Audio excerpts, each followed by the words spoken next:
మీరు సభను కంటిన్యూ చేస్తారా వాయిదా చేయమంటారా? ఫైనాన్స్ మినిస్టర్ గారు, లెజిస్లేటివ్ అఫైర్స్ మినిస్టర్ గారు, ఇప్పుడు అధ్యక్ష సార్, ఇప్పుడు మనం ఒక నియమం పెట్టుకున్నప్పుడు ఇందాక మీరు చెప్పారు, సభ్యులు పూర్తయిన తర్వాత రాసుకుని చెప్పమని చెప్పారు, దానికి అందరూ ఓకే చేశారు. ఇలాగా మెంబర్ మాట్లాడేటప్పుడు 10 మంది లేచి మాట్లాడితే, మంత్రులు మాట్లాడే, మెంబర్లు మాట్లాడితే ఈ సభ ఎలా నడుస్తుందండి? అధ్యక్ష, కాదు. సభను నడపడం మీకు ఖచ్చితంగా కష్టమవుతుంది అధ్యక్ష. అయితే బేసిక్ రూల్ ఒకటి మర్చిపోతున్నారు అధ్యక్ష. సభలు పబ్లిక్ స్పీచెస్ వేరు, పబ్లిక్ ప్లేసెస్ లో ఇచ్చే స్పీచెస్ వేరు, అసెంబ్లీలో మాట్లాడేటువంటి రెఫరెన్స్ వేరు అనేటువంటిది మనకి basic premises.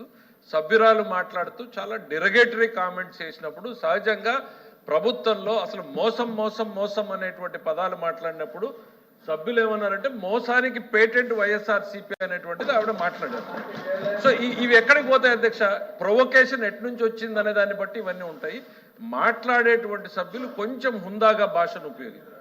6 super 6ల్లో 3 super 6లు introduce చేసిన తర్వాత ఇవేమీ జరగలేదు అని చెప్పినప్పుడు చివరిదాకా వెయిట్ చేయాలా? చెప్పుకునే ప్రయత్నం. నేను అన్నది దెర్ ఆర్ డీవియేషన్స్. మాకు అర్థమవుతుంది, ప్రతిపక్షం అనేది 10 పైసలు ఉంటే 10 రూపాయలు చూపించే ప్రయత్నం చేస్తుంది, మేము వాస్తవాలు చెప్పే ప్రయత్నం చేస్తాం. కానీ మరి పరిధి దాటి నేను అన్నది ఏంటంటే ప్రజా సమస్యలు ఎన్నైనా మాట్లాడండి. అటువంటిది ఏదైనా ఉంటే ఒకరిని లెగమనండి, మాట్లాడమనండి సార్. అదే సబ్జెక్ట్ మీద 10 మంది మాట్లాడితే కరెక్ట్ కాదు అధ్యక్ష. మీ ఆవేదన మాకు అర్థమైంది అధ్యక్ష, కానీ మీరు కూడా అవతల గైడెన్స్ ఇవ్వండి. డెరగేటరీ రిమార్క్స్ కానీ ప్రభుత్వం మీద పబ్లిక్ స్పీచెస్ లో అదే గైడెన్స్. ఇప్పుడు గ్యాలరీ కోసం మాట్లాడినట్టు మాట్లాడదండి. ఈ సభలో మాట్లాడడానికి చాలా ప్రొసీజర్స్ ఉన్నాయి, దయచేసి చదువుకుని మాట్లాడండి. Let us not play to the gallery, let us play ప్రజల కోసం. మీరు ఎన్ని సమస్యలు ఎత్తి చూపండి, తప్పులు ఉంటే ఎత్తి చూపండి, సరి చేసుకునే ఉంటారు సరి చేసుకుంటాం. మీరు తప్పు అయితే తప్పు మీరు అని చెప్తాం మేము. కానీ ఏదో పబ్లిక్ లో గ్యాలరీకి మాట్లాడినట్టు సభలో మాట్లాడితే డెఫినెట్ గా ఆవేదన అనేటువంటిది ఇటువంటి సభ్యుల్లో అందరిలో వస్తుంది. సభ్యులు కూడా రెస్టారెంట్ ఉపయోగించాం. మీరు అందరికీ డైరెక్షన్ ఇవ్వండి. Thank you. చెప్పిన దాంట్లో వారు మాకు చెప్పడం కాదు సార్, వాళ్ళ సభ్యులకు కూడా చెప్పాలి. ఆ విషయాన్ని చెప్తే హోందాగా ఉంటుంది. అంతేగాని మాకు కాదు అవతల వాళ్ళకి. ఇందాక రామకృష్ణ మాట్లాడారు, అధ్యక్ష రామకృష్ణ మాట్లాడారు, మేము వచ్చి మేము మాట్లాడడం చెప్తాము. ఇందాక చెప్పారు ఆయన, ఇది యాక్వా గురించి చెప్పారు. ఇది ఆయన పుస్తకమే, ఇది ఆయన వాళ్ళ పుస్తకమే. అందులోనే రాశారు, గ్రామీణ ఆర్థిక వ్యవస్థ స్థూలం పెంచడంలో పశువుల సంపద కీలక పాత్ర పోషిస్తుంది. కోళ్ల పెంపకంలో మన రాష్ట్రం దేశంలోనే 2వ స్థానంలో ఉంది.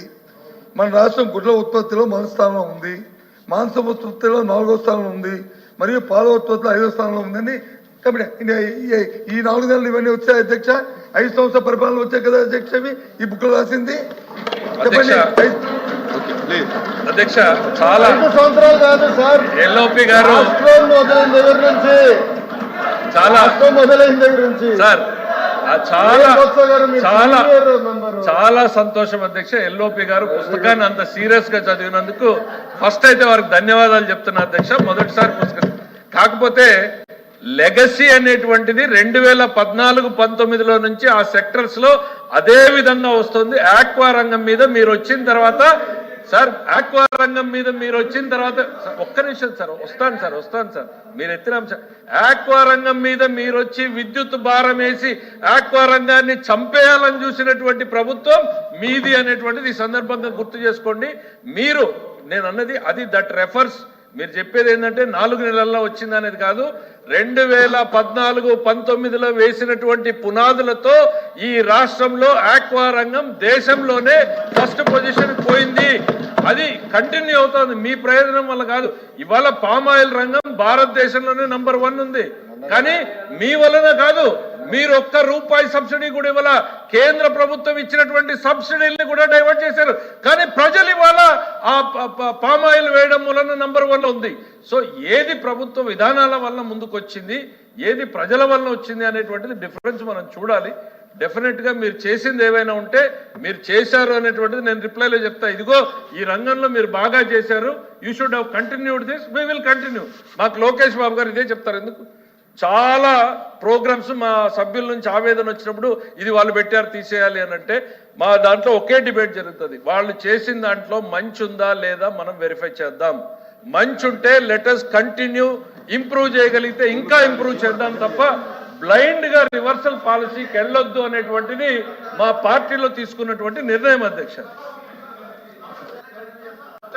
ఒక్క నిమిషం. చాలా సంతోషం అధ్యక్ష. కానీ వారు మాట్లాడిన సబ్జెక్ట్లో ఏముంది అధ్యక్ష?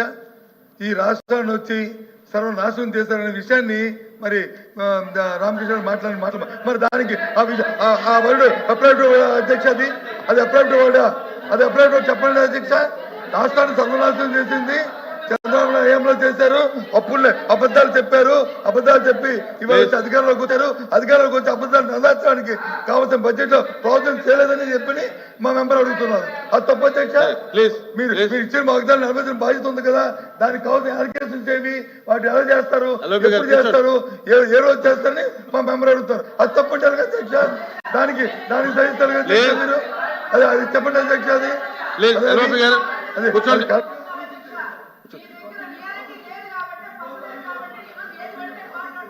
మేడం మీరు కూర్చోండి. మీరు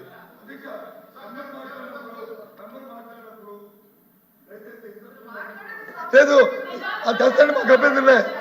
మేము కూడా మాట్లాడతాం, మాకు అభ్యర్థి. మేము గౌరవ సాంప్రదాయాలు ఉండాలని కోరుకుంటున్నాం. లేదు కాదు డిస్టర్బెన్సే కావాలి, అదే కావాలి. రాంభూపాల్ రెడ్డి గారు, అభ్యర్థులే. రాంభూపాల్ రెడ్డి గారు,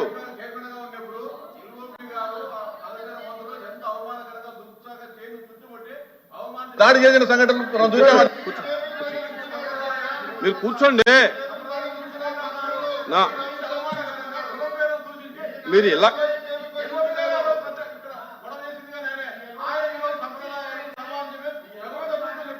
ఏంటండి ఇది మంచి సాంప్రదాయం కాదు. మీరు మెంబర్ మాట్లాడుతుంటే అంతమంది అడ్డుకుంటే ఎలాగా?